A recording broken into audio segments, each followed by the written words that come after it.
Hi. Yes, I know. I got it yesterday. It's already on the record. It's mine.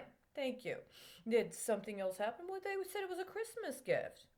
You got to deal with it on those terms. You don't like it being a Christmas gift? Well, then you're going to have to deal with the charcoal.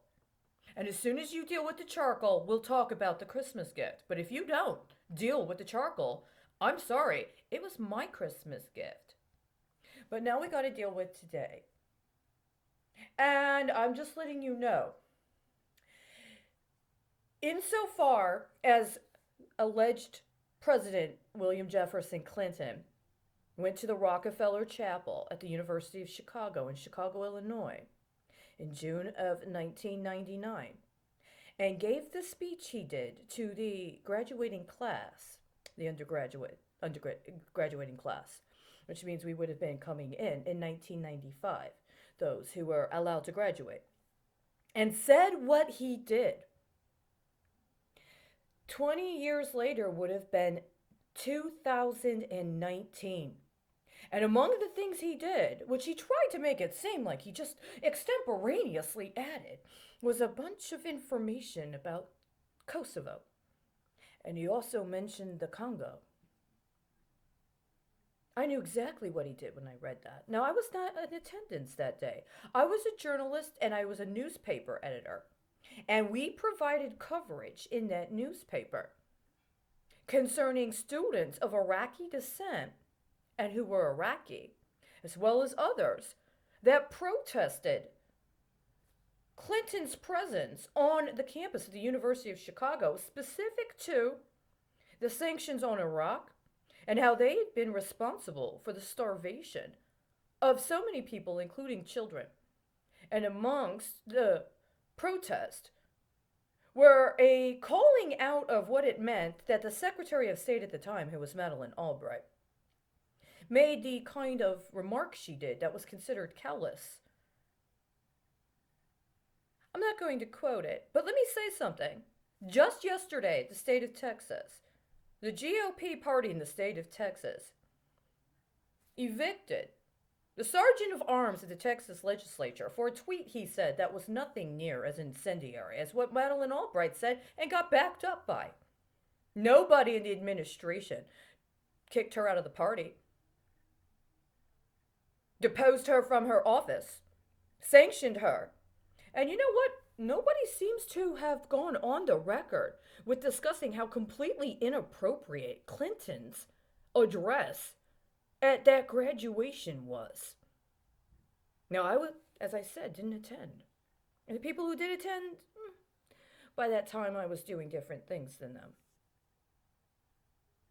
There was a reference, a errant acknowledgement of George Clinton. Apparently, we weren't talking about the P-Funk All-Stars, were we? A governor has a very specific role when it comes to declarations of martial law.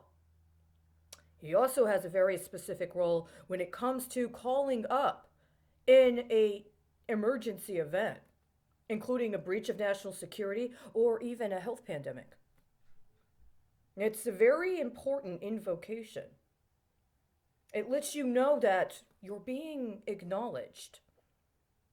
And there's something on the record about that acknowledgement. Now, at the time, I was a green journalist and a green editor. I didn't know very much about those things. For a while, I felt admonished as if I had made some horrible mistake invoking that reference. I don't see it that way anymore. And the proof is that they refused to give me any of the actual paper connected to my actual work products while I was a journalist and editor in Chicago, Illinois, around the time that the alleged president, William Jefferson Clinton, was setting these deals up.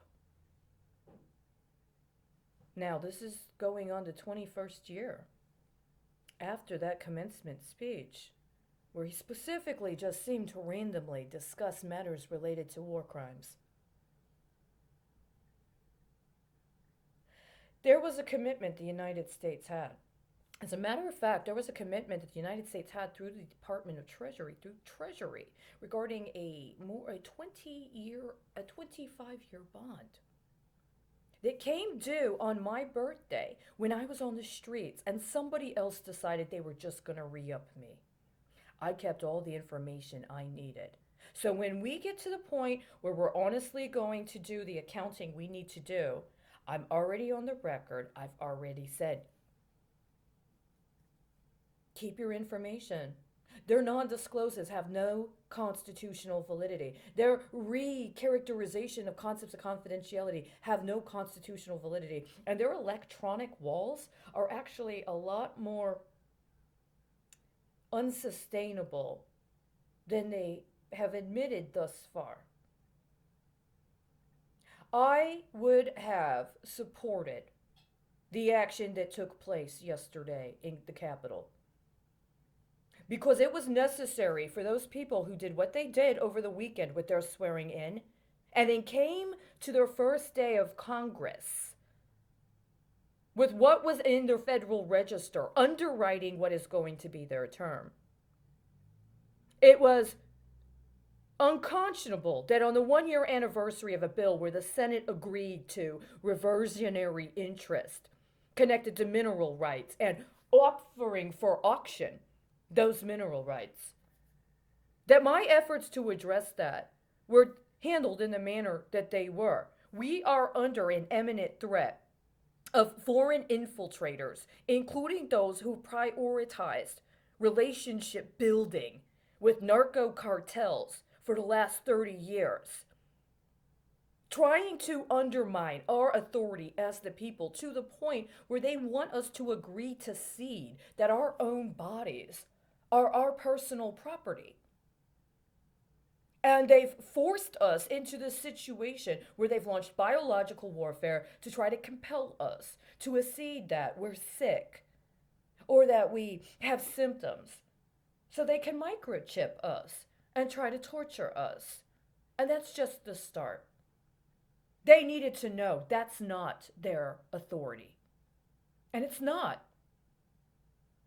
Congress has no authority. The Senate has no authority. And whatever they're doing with the office of the president has no authority. I do not accept that Donald Trump called an insurrection into being.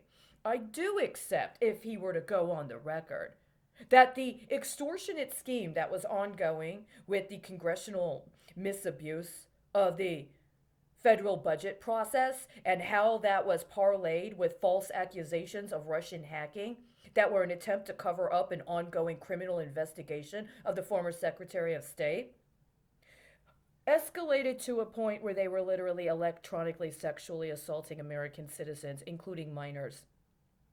And that as a result, there were extraordinary measures that needed to be engaged. That's how I understand it. Now, when the United States invaded Iraq, one of the things that was the primary mantra and justification was that the Iraqi people needed to depose their corrupt leadership. And if they didn't, that the impact of the Iraqi regime was so significant that other countries would have to come in and do it for them. I'm not accepting that the leadership in this country already cut side deals with corrupt politicians and bankers and financiers and investment managers and bureaucrats in other countries so that they could undermine the government and allow some foreign interest to predominate in the restructuring that's actually our fleecing.